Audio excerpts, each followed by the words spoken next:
சற்று முன் கிடைக்கப்பெற்ற மிக மிக முக்கியமான செய்தி ஒன்று வெளியாகி உள்ளது. திராவிட முன்னேற்றக் கழகத்தின் முன்னாள் அமைச்சர் செந்தில் பாலாஜியின் தம்பி அசோக்குமார் மருத்துவமனையில் அனுமதி. நீதிமன்றத்தில் மனு ஒன்றை தாக்கல் செய்திருந்த அசோக்குமாரின் வழக்கறிஞரின் மனுவை நீதிமன்றம் தள்ளுபடி செய்தது. நீதிபதி கேட்ட ஒரே கேள்வியால் திமுகவிலும் செந்தில் பாலாஜியின் குடும்பத்திலும் மிகப்பெரிய ஒரு அதிர்ச்சியான சம்பவமும் ஏற்பட்டுள்ளது.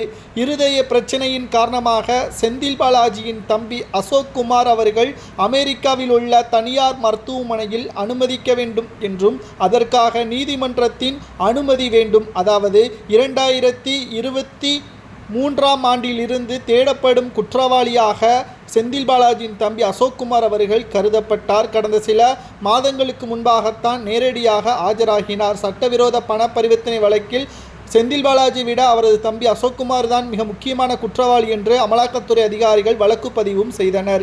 தேடப்படக்கூடிய குற்றவாளி என்ற காரணத்தினால் பல மாதங்கள் அமலாக்கத்துறை அதிகாரிகள் சிறப்பு படைகளை அமைத்து தேடுதல் பணியில் ஈடுபட்ட போதிலும் அவர் எங்கே இருக்கிறார் என்பதும் தெரியவில்லை.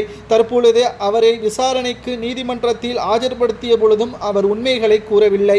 தற்பொழுது சிகிச்சைக்காக அமெரிக்கா செல்வதாக கூறிவிட்டு தமிழகத்தில் வராமல் இருந்துவிட்டால் மிகப்பெரிய ஒரு சிக்கலாக மாறிவிடும் என்று அமலாக்கத்துறை வழக்கறிஞர் நீதிமன்றத்தில் கூறியுள்ளதன் காரணமாக செந்தில் பாலாஜியின் தம்பி அசோக்குமார் அவர்கள் அவரது உடல்நிலையே மருத்துவமனை தமிழகத்தில் சிறப்பாக மருத்துவம் செய்யப்படுகிறது என்றும் திமுகவின் ஆட்சியில் சிறப்பாக மருத்துவம் இருப்ப மறைமுகமாக திமுகவை பற்றியும் விமர்சனம் செய்துள்ளார்கள்.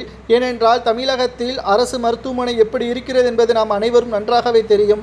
அரசியல் கட்சி தலைவர்களும் அவர்களது குடும்பத்தினர்களும் மட்டும் வெளிநாட்டிற்கு சென்று உயர் சிகிச்சை பெறுவார்கள். தமிழக மக்கள் அரசு மருத்துவமனையில் மிகவும் மோசமான சிகிச்சைகளை பெறுவது சரியா என்பதற்கேற்பதான் இவரது கேள்வியும் அமைந்துள்ளது.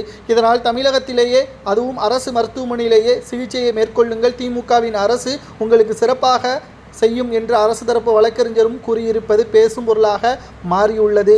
மேலும் கிட்டத்தட்ட செந்தில் பாலாஜி மட்டுமல்ல 15 பேருக்கு எதிராக அமலாக்கத்துறை அதிகாரிகள் தாக்கல் செய்த சட்டவிரோத பண பரிவர்த்தனை தடை சட்ட வழக்கின் செந்தில் பாலாஜி, அவரது உறவினர்கள், அவரது நண்பர்கள், வழக்கு பதிவு செய்யப்பட்ட அனைவரும் இந்தியாவை விட்டு வெளியேற முடியாது என்றும் நீதிமன்றம் இறுதியாக தெரிவித்திருக்கிறது.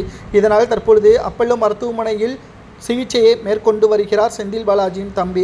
அவரது மிகவும் மோசமான நிலைமையில் இருப்பதாகவும் இருதய சிகிச்சை தற்பொழுது அமெரிக்காவிலிருந்து மருத்துவர்கள் அழைத்து வந்து பார்க்க உள்ளதாக குடும்பத்தினரிடம் இருந்து தகவல்களும் கிடைக்கப்பெற்றுள்ளது. நீதிபதி அமெரிக்கா செல்ல தடை என்று கூறியது சரியா தவறா என்பதை மறக்காம கமெண்ட் வாயிலாக கூறுங்கள்.